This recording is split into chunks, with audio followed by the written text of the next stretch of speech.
Il-ħadd it-tajjeb, illum 18 ta' Diċembru, ir-rabaħat tal-Avvent, nilqakom għal din il-quddiesa mmexxija mill-Arċisqof Charles Scicluna mill-parroċċa ta' Santa Venera.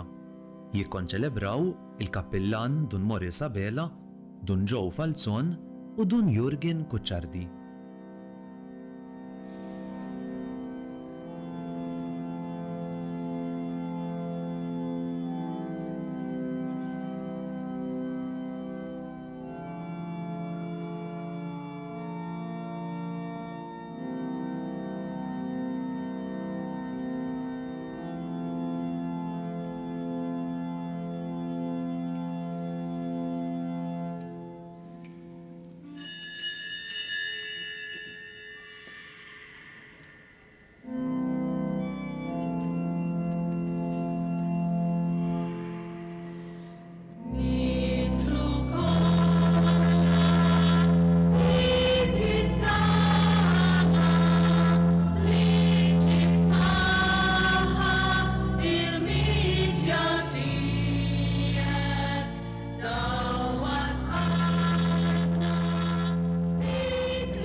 Bl-isem tal-Mistieru tal-Ibenu tal-Ispiritu Santu, amen. Il-paċi ma'kom. Dan ir-rabaħat tal-Avvent ftit jiem qabel il-miliet insellmilkom u b'mod speċjali nagħti merħba wkoll dawk li qegħdin isegwuna permezz ta' din ix-xandira diretta fuq TVM mill-parroċċa żgħira ta' Santa Venera. U nitolbu ħafna biex f'dawn il-jiem ta' preparazzjoni aħna nkunu tassew qrib l-għoża l-ħniena tal-mulej. Ejjew fil-bidu ta' din qudiesa nitolbu maħfra l-Alla ta' dnubietna kollha. Nistqal l-Alla li jista' kollox u lilkom ħuti li nadnibt ħafna bil-ħsieb, bil-kliem, bil-emil u billi ħallejt mirjieti. Tija tijaj, bl-akbar tija tijaj. Għalhekk nitlob lill-imqazza Marija dejjem Verġni, l-anġlu l-qaddissin kollha u lilkom ħuti biex titolbu għalija lill-mulej Alla tagħna. Iħenna lina Alla li jista' kollox jaffrinna dnubietna u jwassalna l-ħajja ta' dejjem.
Nitolbu. Sawa fruħna mulej l-grazzja tiegħek biex aħna li bitħabbira tal-anġlu għarafna li Kristu ibnek sar bniedem bil-passjoni u l-mewt tiegħu naslu fis-sebħ tal-qawmien mill-imwiet. Bibnek Ġesu Kristu Sidna li hu Alla u miegħek jgħixu jsaltan flimkien mal-Ispirtu Santu għal dejjem ta' dejjem.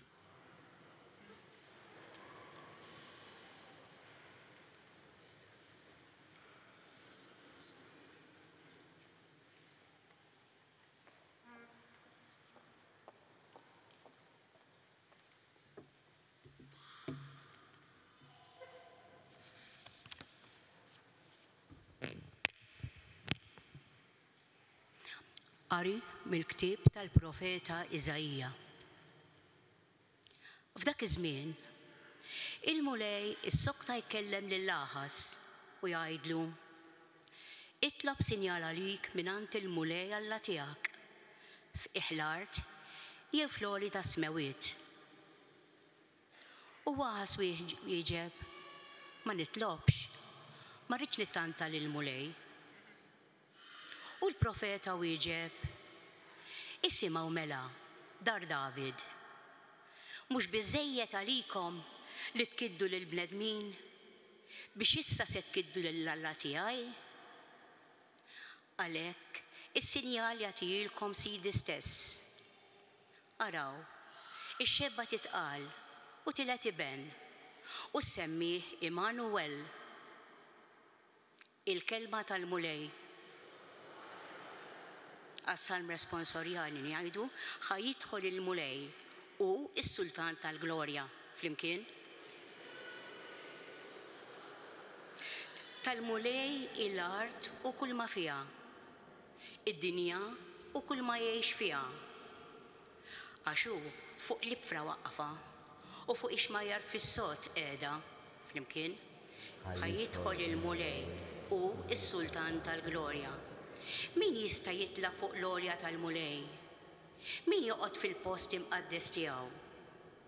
Min għandu jdejh indaf u qalbu safja? Min ma jagħtix ruħu għal fruha flimkien? Ħajjidħol il-mulej u s-Sultan tal-Glorja. Dan ikollu barka mingħand il-mulej u l-ħlas li ħaqqu minn Alla, is-Salvatur tiegħu. Dadu n-nisel ta' dawk li jfittxuh, li jfittxu l-wiċċek, Alla ta' Ġakob flimkien. Ħajjidħol il-mulej u s-Sultan tal-Glorja.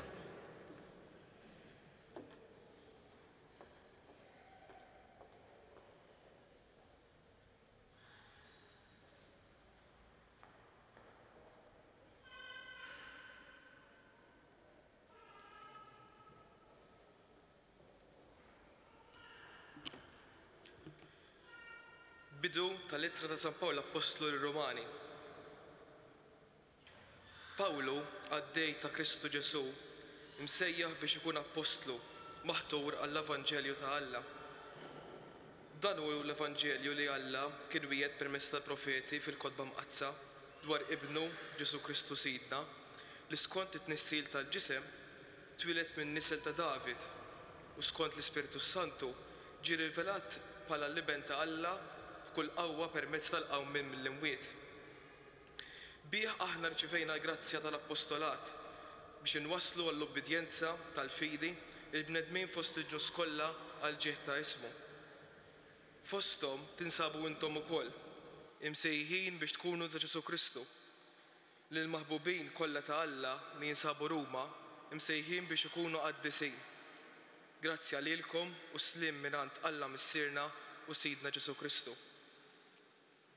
Il-kelma tal-mulej.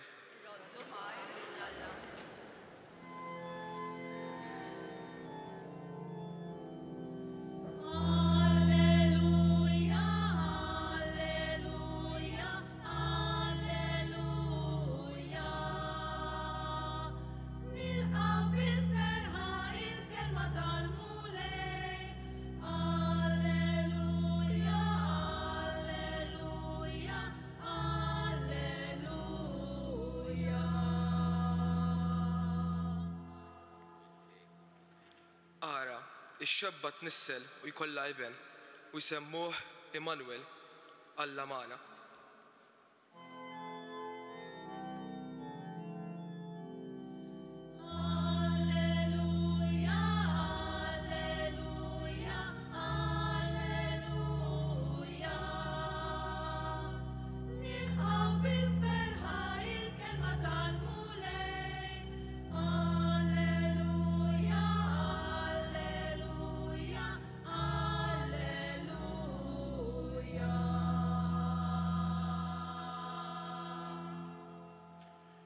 Il-mulej magħkom. Qari mill-Vanġelu skont San Mattew.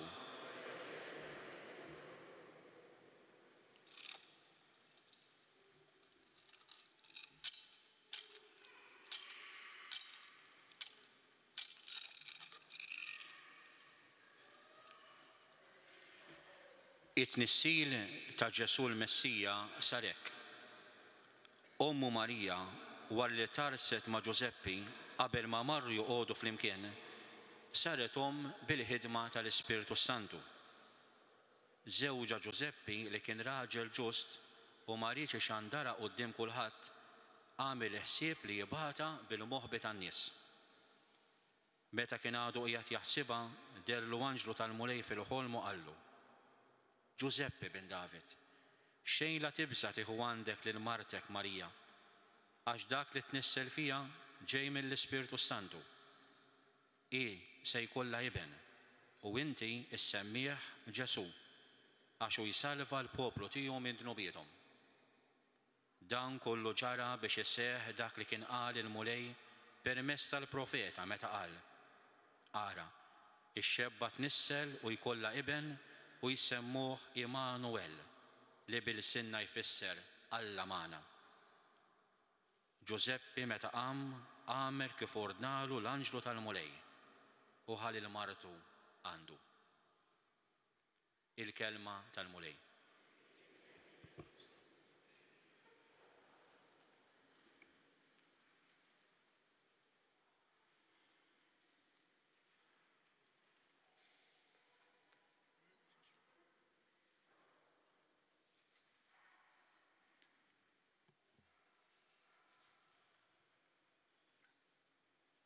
Tibżax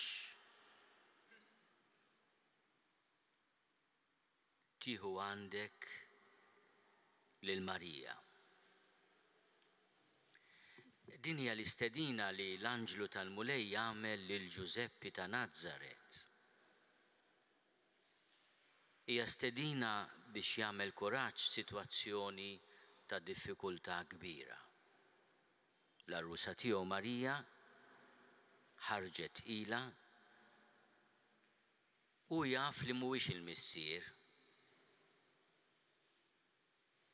X'se jagħmel? L-erusija skont il-liġi ludija kienet diġà marbuta miegħu bil-weda tal-fedeltà.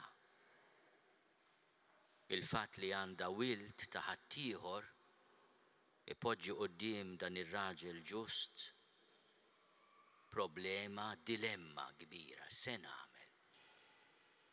Il-liġi kienet tagħtih il-poter li jikkundanna talli marret ma' ħaddieħor u titħaġġar. Joqtluha. U waqt li joqtlu lill-omm, joqtlu wkoll it-tarbija.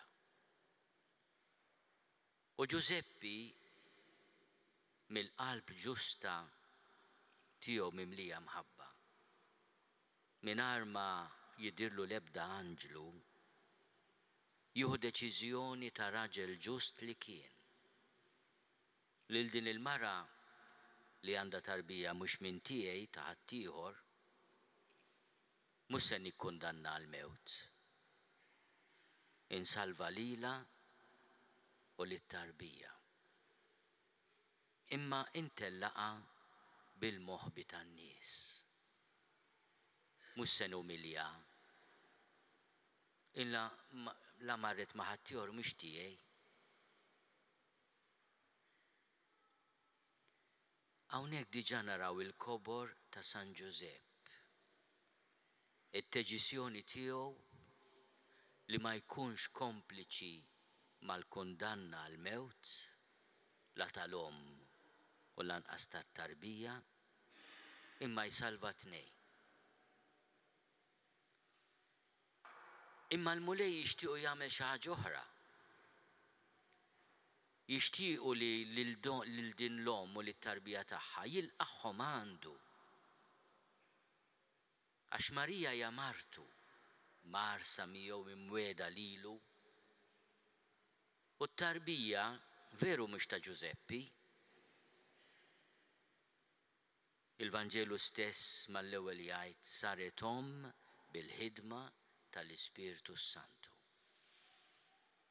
U l-anġlu ma tantx joqgħod jispjegalu lil Giuseppi imma jgħidlu dak li tnissel fiha ġej mill-Ispiritu Santu.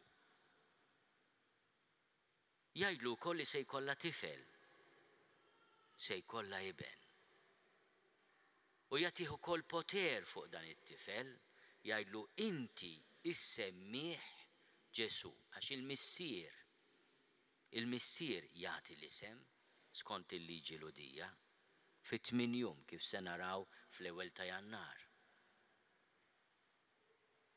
U jagħtih ukoll lil San Giusepp il-missjoni ta' dan it-tifel u jsalva l-poplu tiegħu minn dnubietom.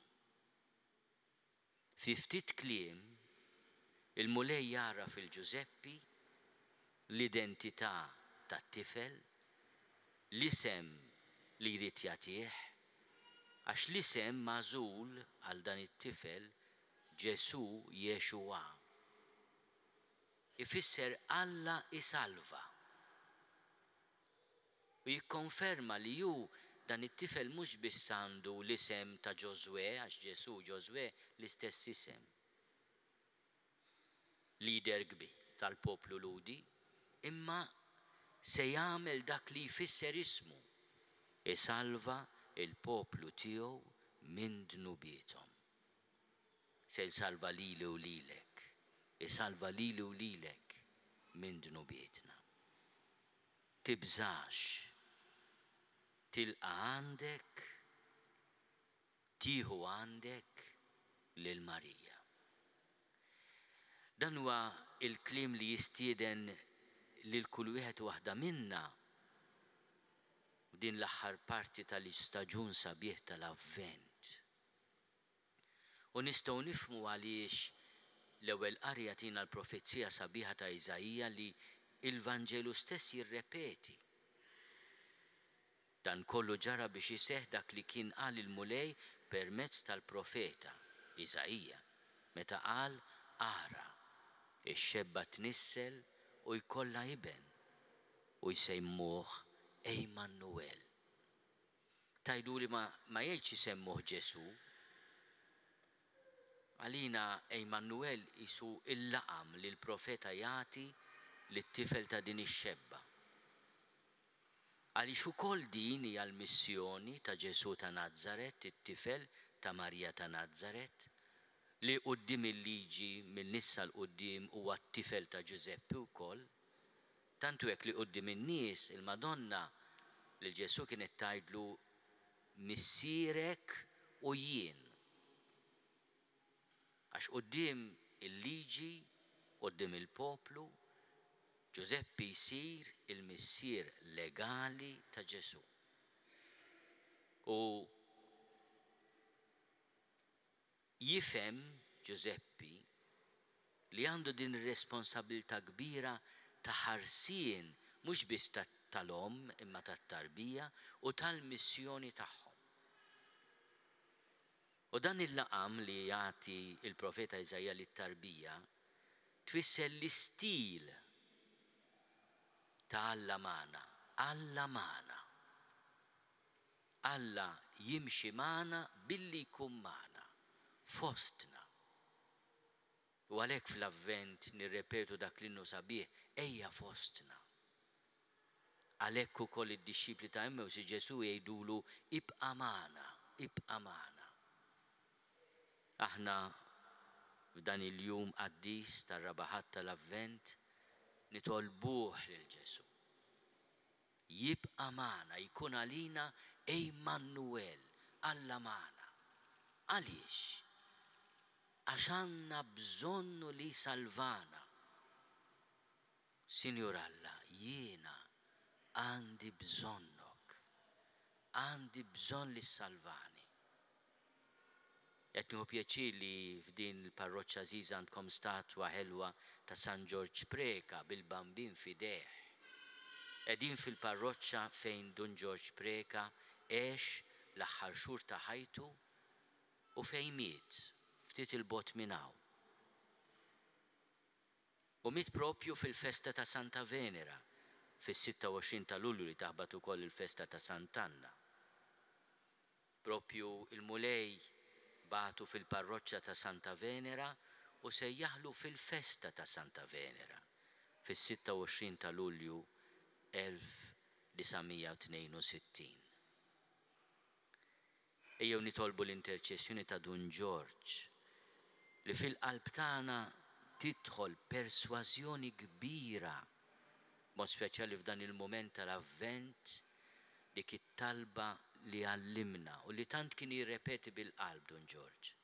Sinjur Alla, jiena għandi bżonnok. Ġesu, kun għalija salvatur. Ġesu, kun għalija salvatur.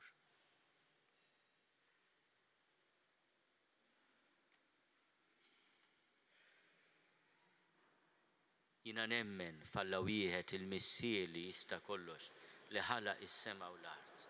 Dak kollu li jidher u dak li ma jidirx.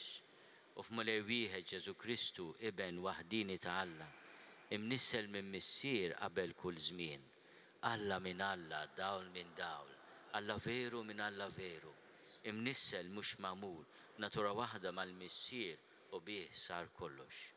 Niżel mis-smewwiet għalina l-bnedmin u għall-fidwa tagħna. U ħal ġisem bis-seta tal-Ispirtu Santu minn Marija Verġni u sar bniedem. Salbuh għalina bata taħt Ponzju Pilatu, miet u difnuh. U fit-tielet jum qam minn bejn l-imwiet skont il-kotba mqazza. U tella s-sema u qiegħed fuq l-lemin tal-missier. U għandu jerġa' jiġi bil-glorja biex jagħmel ħaq mill-ħajjin u mill-mejtin. U s-saltna tiegħu ma jkollix tmiem. U fl-Ispirtu Santu mulej li għati l-ħajja li ġej minn missier u mill-liben. Li jum mweġġa fl-imkien mal-missier u mal-liben u li tkellem fom il-profeti. U fi knisja waħda qaddisa kattolika apostolika nistqarma mudija waħda l-maħfra ta' dnubiet u nistenna l-qawma mill-imwiet u l-ħajja ta' żmien li ġej. Amen. Ew irresqu t-talb tagħna quddiem il-mulej u nitolbuh li fil-ħajja tagħna nilqgħu is-salvazzjoni, l-mafra, l-grazzja, l-imħabba li jixtieq jagħtina dan iż-żmien qaddis. Nitolbu biex il-komunità nisranija li tinġabar fil-knejjes tagħna permezz tal-liturġija mqazza tagħmel esperjenza sabiħa ta' Ġesu biex nisimgħu lil qalbu tkellimna. Nitolbu. Ismana nitolbuk mulej. Nitolbu biex dawk kollha li qed isegwu din il-qudiesa minn djarhom iħossu tassew il-preżenza ħilwa ta' Ġesu l-Immanuel Alla magħna. Nitolbu. Ismana nitolbuk mulej. Nitolbu biex il-familji jkollha jkunu post fejn iħallu lil Ġesu jammar fosthom u jikbru fl-imħabba bejniethom u lejn il-proxmu tagħhom. Nitolbu. Ismana nitolbuk mulej. Nitolbu biex il-komunità nisranija tfittex lil min hu imwarrab minn kulħadd u lil dawk li huma maħbuba minn ħadd. Nitolbu. Ismana nitolbuk mulej. Nitolbu biex il-komunità parrokjali tagħna tinbena fuq il-valuri tal-Vanġelu u kbar u żgħar naħdmu bil-qalb biex Ġesu jkun magħruf u maħbub. Nitolbu. Ismana nitolbuk mulej.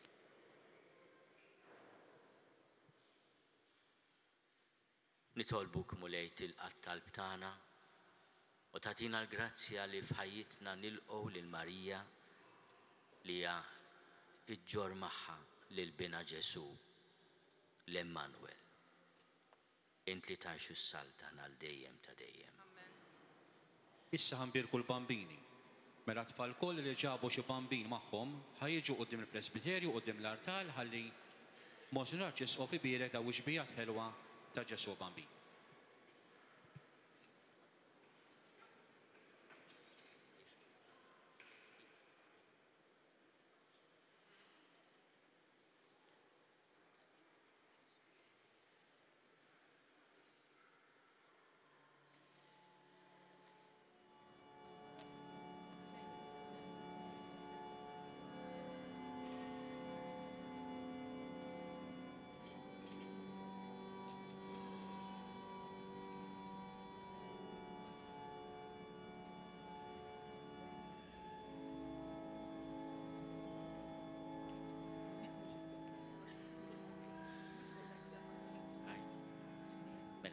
Ħanejdu talba żejna tajjeb fl-isem tal-Missier u tal-Iben u tal-Ispiritu Santu Amen. Nitolbuk mulej li dmirek din ix-xbija sabiħa tal-bambin ta' ibnek magħmul bniedem għalina u tagħtina wkoll il-barka tal-preżenza tiegħu fil-ħajja tagħna li hu Ġesu jkun fil-qalb tagħna wkoll.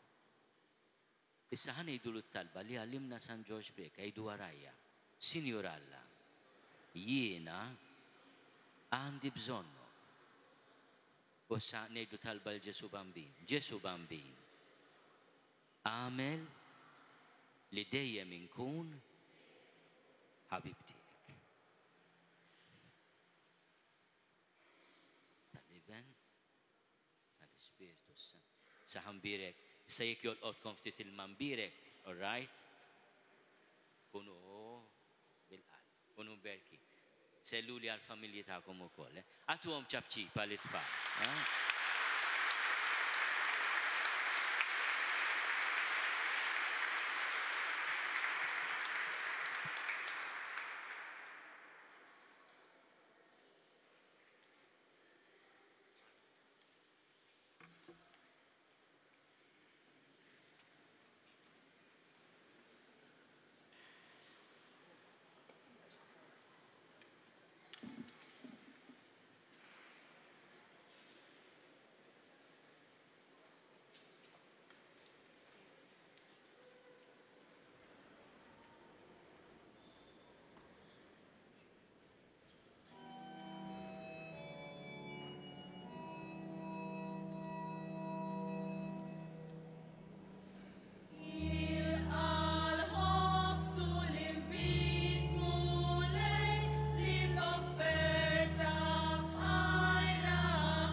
Nitolbu ħuti biex is-sagrifiċċju tiegħi u tagħkom ikun joġob lill-Alla l-Missier li jista' kollox.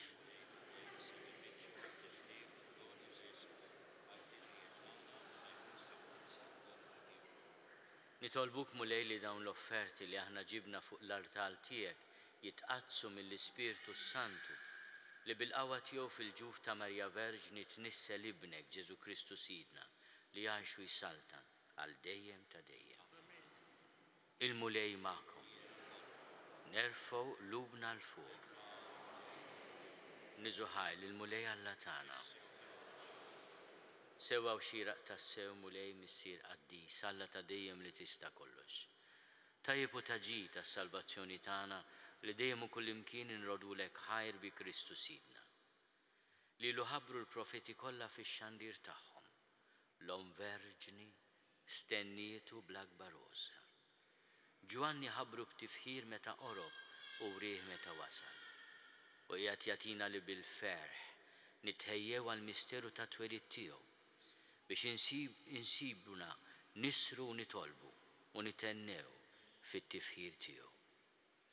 Għalhekk mal-anġli u mal-arkanġli, mat-troni u mad-dominazzjonijiet, maqtejja kollha tal-eżerċiti tas-sema, intennu l-innu tal-glorja tiegħek u ngħidu bla qiegħda.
Għaddis tas-sew int mulej inti l-għajn ta' kull dusija.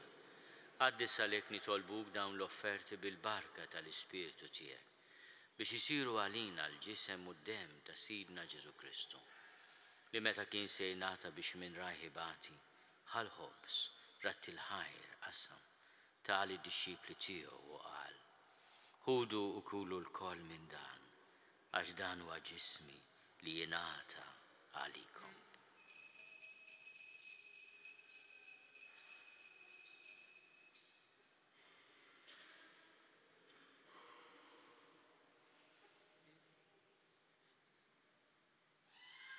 Ekku kol wara li klaħ l-kalċi reġarat il-ħajr, tali d-dixxipli tiegħu qal: ħudu u jxorbu minnu l-koll. Għax dan huwa l-kalċi ta' demmi tal-patt il-ġdid li jibqa' l dejjem. Id-dem li jxerret għalikom u għall-bnedmin kollha l-mafra ta' dnubiet. Għamlu dan tifkira tiegħi.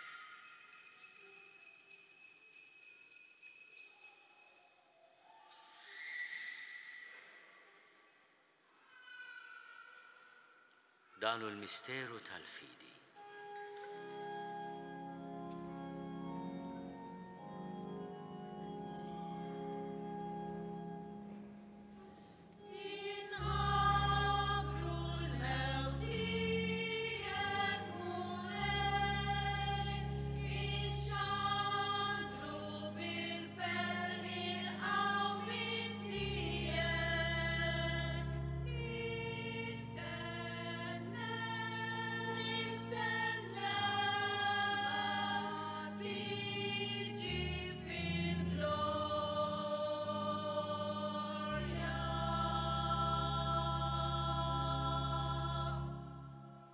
Għalhekk aħna nagħmlu dan tifkira tal-mewt u l-qawmien ta' Sidna Ġesu Kristu Nofrulek mulej il-ħobs tal-ħajja u l-kalċi tas-salvazzjoni.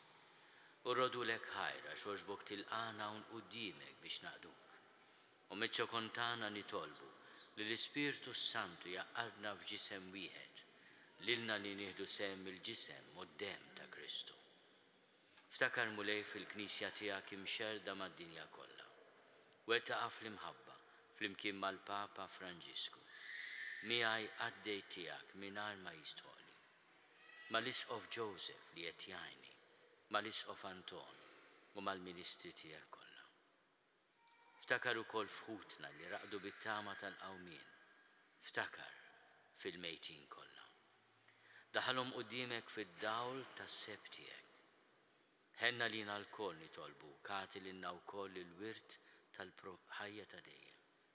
Flimkien mal-Veġni Mqazzom Malla Marija, mal-Arus tagħha San Giuseppe, mal-Apostli, mal-Profeta Elija, ma' Santa Venera u l-Qaddissin kollha li jgħixu fil-ħbiberija tiegħek sa mill-bidu tad-dinja. Għamel li magħhom infaħruk u nsebħuk Ġesu Kristu ibnek. Bi Kristu, ma' Kristu fi Kristu, jingħata lilek Alla missieri tista' kollox, flimkien mal-Ispirtu Santu, kull ġieħu glorja għal dejjem ta' dejjem. Ejjew nitolbu kif għallimna u ridna nagħmlu liben ta' Alla Ġesu għas-salvazzjoni tagħna. Missierna li inti f'isma wied jitqaddes ismek tiġi saltnatek. Ikun li trid int kif is-sema hekk fl-art. Ħobżna ta' kuljum għatina llum. Aħfrinna dnubietna bħalma naħfru lil min hu ħati għalina. La ddaħħalniex fit-tiġrib, iżda eħlisna mid-deni. Eħlisna nitolbuk mulej minn kull deni. Għatina fit-tjiebu ħnina tiegħek il-paċi fi żmienna. Biex inkunu ħielsa dejjem mid-dnub u mħarsa minn kull inkwiet. Aħna u nistennew u nittamaw il-għena u l-miġja tas-Salvatur tagħna Ġesu Kristu. Mulej Ġesu Kristu li għad lill-Apostli tiegħek. Inħallilkom is-slim, natikom is-slim tiegħi. La tħares lejn dnubietna, iżda ħares lejn il-fidi tal-Knisja tiegħek. Għatija slimu l-għaqda li jint trid fiha, int li tgħixu s-saltan għal dejjem ta' dejjem. Il-paċi tal-mulej tkun dejjem magħkom. Għatu l-paċi lil xulxin.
Danu l-ħaruf talla, danu li neħidnu bit tad-dinja.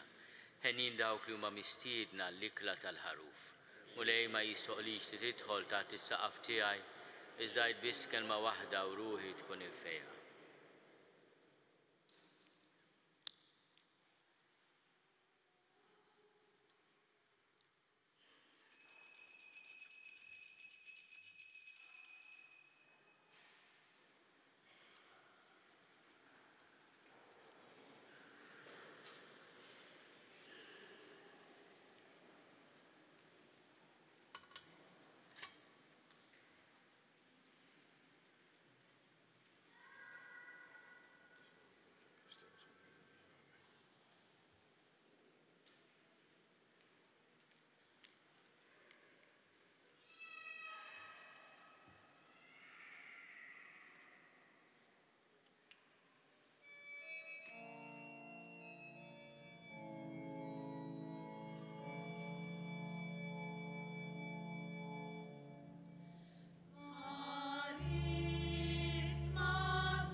nitolbu.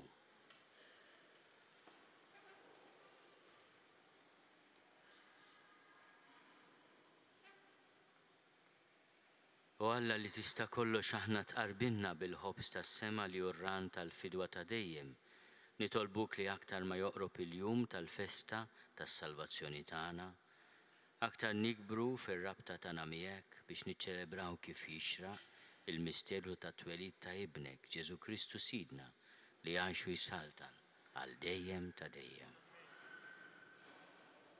Qabel nagħti l-barka tiegħi nixtieq nirringrazzja ħafna l-Patrijiet Karmelitani li ilhom imexxu lill-parroċċa sa mill-bidu, nirringrazzja ħafna lill-Provinċjal Father Joe tal-preżenza tiegħu, lill-Kappillan, lill-Kleru kollu, u anke lil dan ir-riġment ta' Batini, il-kor, il-kull min qed jieħu sehem. Nagħtuhom ċabċipa kbira anke l-Patrijiet.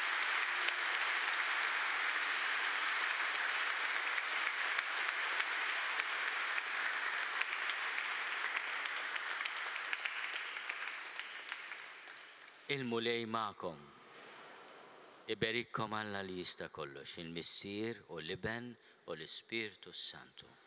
Morru fil-paċi ta' Kristu.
Naslu fit-tmiem din il-quddiesa mill-parroċċa ta' Santa Venera. Il-Knisja l-Antika ta' Santa Venera ġiet fdata f'idejn il-Patrijiet Karmelitani fis-sena 1912 u 6 snin wara saret parroċċa. Minħabba li l-popolazzjoni baqgħet dejjem tiżdied, il-Patrijiet ħassew il-ħtieġa li jibnu knisja oħra f'post aktar ċentrali fi Triq San Giusepp. U fit-3 ta' Diċembru tal-1989 il-Knisja l-ġdida saret il-Knisja Parrokjali. Grazzi tal-li naqattu magħna għal dan il-mument ta' talb, nawguralkom il-kumplament tal-ħadd it-tajjeb.